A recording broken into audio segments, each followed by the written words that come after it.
Bismillahirrahmanirrahim. Assalamualaikum warahmatullahi wabarakatuh. Bertemu lagi dengan ini kawan ya.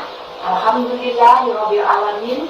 Wassalatu wassalamu ala asrofil anbiya'i wal mursalin wa ala alihi washabihi ajmain.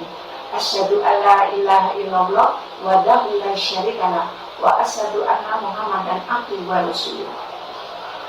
Semua saudara-saudaraku muslim dimanapun kalian berada, semoga selalu dalam lindungan dan kasih sayang Allah Subhanahu wa Ta'ala. Selamat menunaikan ibadah puasa di bulan suci Ramadan tahun ini. Semoga semuanya lebih baik daripada tahun yang kemarin dan ibadahnya lebih khusyuk sehingga diterima Allah Subhanahu wa Ta'ala ibadah saum bulan suci Ramadan, yaitu bulannya Allah Subhanahu wa Ta'ala. Dan ini doakan semoga Allah karuniakan umur yang panjang yang berkah, sehat walafiat, rezeki yang berkah, sehingga dengan infak dan sedekah, ibadah kita, saum kita, sholat kita, semua lebih mendapatkan pahala dari Allah Subhanahu wa Ta'ala. Amin ya robbal alamin. Dan Umi Gawat hadir hari ini yang 92.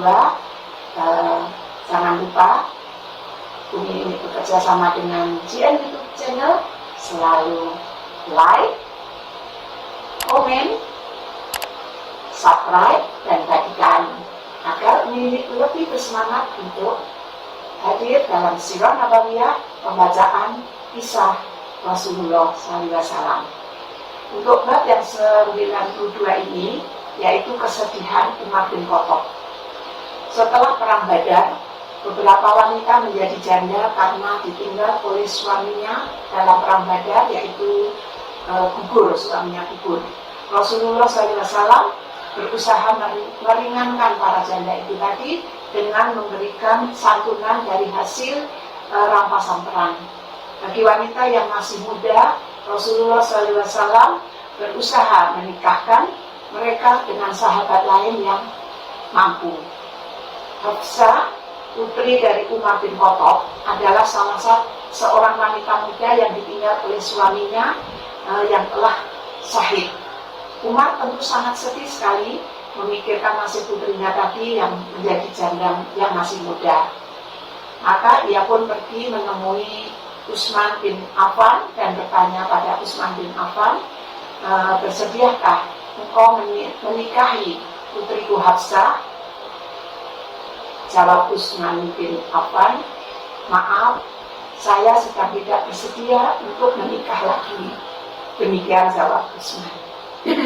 Umar kemudian mendatangi Abu Bakar As-Siddiq dan bertanya kepada Abu Bakar radhiyallahu anhu, apakah engkau bersedia menikahi putriku Hafsah?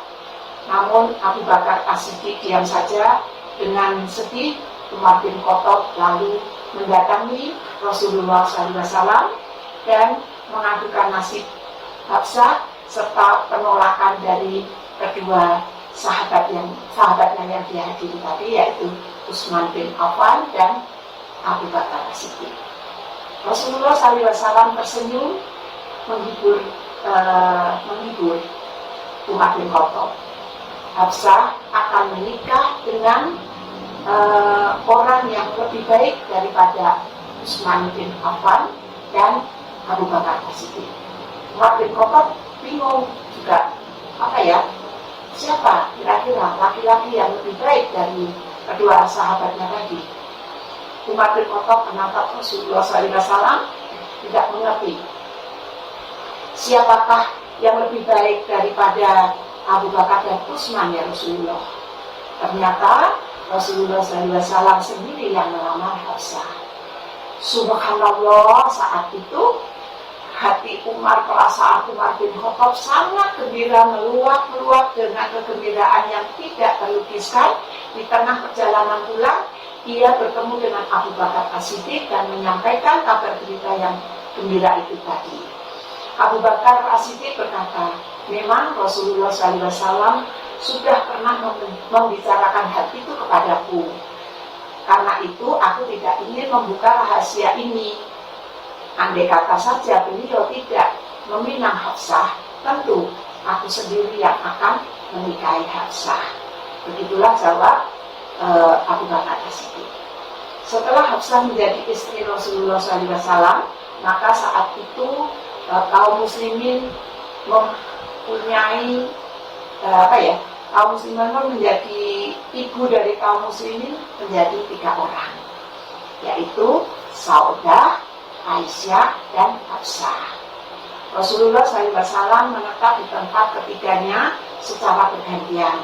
Pada pagi hari mereka semua berkumpul untuk mendengarkan nasihat dari Rasulullah SAW. Pada sore harinya mereka berkumpul kembali untuk menceritakan semua yang mereka alami pada hari itu. Hal demikian menambah indah suasana rumah Rasulullah SAW. Sejak saat itu Umar bin Khattab dengan gencar menganjurkan para sahabatnya yang lain agar mau menikahi janda-janda yang masih muda dan ditinggal suaminya, yaitu janda syuhada. Persiapan daripada perang Quraisy. Rasa geram dan gelisah terus menghantui perasaan orang-orang Quraisy. Jadi orang Quraisy yang di Mekah itu selalu dihantui rasa yang geram, gelisah karena kekalahan perang Badar. Akhirnya para pembesar mereka berkumpul di Darun Nadwah dan kafilah dagang yang tersisa lebih baik kita jual. Sebagian keuntungannya kita sisihkan untuk menyiapkan angkatan perang agar kita bisa memukul Muhammad. Demikian usul seorang pembesar. Usul itu pun diterima dengan suara bulat. Rapat perang terus diadakan oleh kaum Quraisy yang ada di Mekah. Ada yang berpendapat supaya kaum wanita diajak atau ikut dalam perang, biar kaum wanita bertugas membakar kemarahan dan mengingatkan kepada korban-korban Badar. Kita adalah masyarakat yang sudah bertekad mati, tidak akan pulang sebelum sempat melihat mangsa kita itu atau kita sendiri mati untuk itu. Demikianlah keinginan dari kaum Quraisy yang ada di Mekah, karena selalu dihantui oleh rasa geram dan gelisahnya karena kekalahan perang di Badar. Saudara-saudara Quraisy, demikian saud yang lain.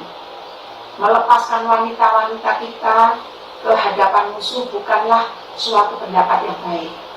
Apabila kalian mengalami kekalahan, wanita-wanita kita pun akan ikut tertawan. Tiba-tiba Hindun bin Utbah, istri dari Abu Sufyan, berteriak dengan keras, dengan sombong, dengan mata yang merah, "Kamu yang selamat dari perang Badar bisa kembali bertemu dengan istrimu. Itu sebabnya kamu tidak berjuang mati-matian. Ya, kami kaum wanita akan berangkat dan ikut menyaksikan peperangan. Jangan ada orang yang menyerukan pulang seperti gadis-gadis kita dulu dalam perjalanan ke Badar. Mereka disuruh pulang ketika sudah sampai di Jufah. Akibatnya orang-orang kesayangan kita terbunuh karena tidak ada yang dapat memberikan semangat pada mereka." Demikianlah akhirnya kaum wanita Quraisy diizinkan ikut dalam peperangan. Maka Hindun memanggil Wahsy, seorang budak hitam dari Habasyah. Wahsy terkenal sebagai pelempar tombak yang lihai. "Kau akan kuberikan hadiah harta yang banyak jika kau berhasil membunuh Hamzah bin Abdul Muthalib." Demikian kata Hindun.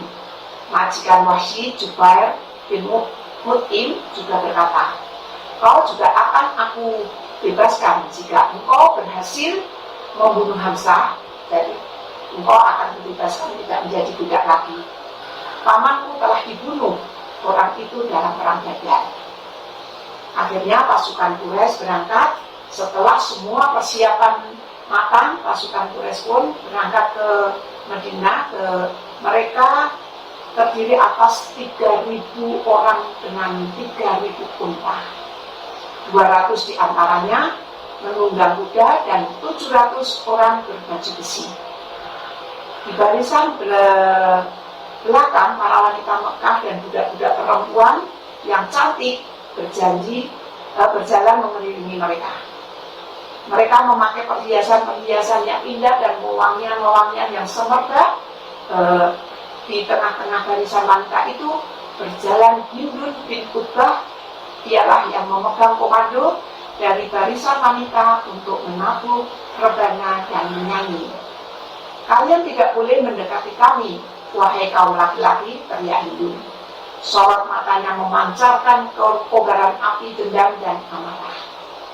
Kami bersumpah bahwa kaum laki-laki tidak boleh mendekati kami sebelum mereka menumpas Muhammad dengan semua pasukannya, sehingga kami dapat pulang sambil menjinjing kepala bangsa. Demikianlah untuk bab yang 92, kemarahan Hindun mengajak para wanita Quraisy Mekah untuk ikut dalam perang. Nah, jangan lupa selalu ikuti sirah nabawiyah, pembacaan kisah Rasulullah. Ini adalah suatu pembelajaran untuk kita ketahui bahwa perjuangan Rasul dalam berdakwah, menyampaikan ajarannya, dan selalu banyak tantangan, banyak ditentang, banyak dihina, banyak dicaci. Kita ambil pelajarannya bahwa Rasulullah SAW adalah pemimpin yang sabar, tegas, dan berani, dan selalu memohon kepada Allah SWT dalam hidupnya. Karena itu, mudah-mudahan kita semua yang selalu bersolawat, selalu mendengarkan, melihat kisah Rasulullah, layak kelak di akhirat untuk mendapat syafaatnya. Apabila ada tutur kata yang ingin disampaikan keliru dan salah, juga nama-nama dari tokoh salah, mohon bisa dimaafkan. Kita tutup dengan doa kafaratul majlis. Subhanallahumma wa bihamdi, asyhadu alla ilaha illa anta, astaghfiruka wa atubu ilaik. Billahi taufiq wal hidayah. Wassalamualaikum warahmatullahi wabarakatuh.